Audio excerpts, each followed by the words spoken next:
സാമൂഹ്യ സുരക്ഷാ പെൻഷൻ സർക്കാർ ജീവനക്കാർ കൈപ്പറ്റിയതിൽ തുടർ നടപടികളിലേക്ക് കടന്ന് സംസ്ഥാന സർക്കാർ വിവിധ വകുപ്പ് കേന്ദ്രീകരിച്ച് പരിശോധന വ്യാപിപ്പിക്കും. താൽക്കാലിക ജീവനക്കാരിലേക്കും പരിശോധന നടത്തും. ശേഷം കടുത്ത നടപടി സ്വീകരിക്കാനാണ് സർക്കാർ തീരുമാനം. സാമൂഹ്യ സുരക്ഷാ പെൻഷനിൽ അനർഹരെ ഒഴിവാക്കാനുള്ള നടപടി നേരത്തെ തന്നെ സംസ്ഥാന സർക്കാർ ആരംഭിച്ചിരുന്നു.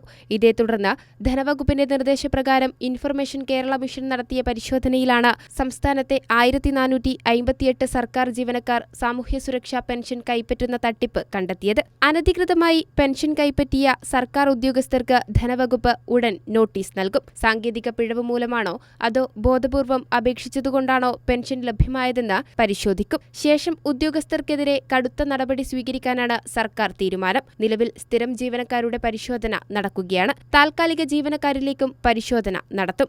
വിവിധ വകുപ്പ് കേന്ദ്രീകരിച്ചും പരിശോധന വ്യാപിപ്പിക്കും. ഉദ്യോഗസ്ഥർ അനധികൃതമായി കൈപ്പറ്റിയ തുക പലിശ സഹിതം തിരിച്ചുപിടിക്കാൻ ധനവകുപ്പ് തീരുമാനിച്ചിരുന്നു. എത്ര തുക എന്നതിൽ സർക്കാർ നിയമോപദേശം തേടും. കുറ്റക്കാർക്കെതിരെ കർശന അച്ചടക്ക നടപടിയും സർവീസ് ചട്ടപ്രകാരം വകുപ്പ് തല നടപടിയും സ്വീകരിക്കാനാണ് നിലവിലെ തീരുമാനം.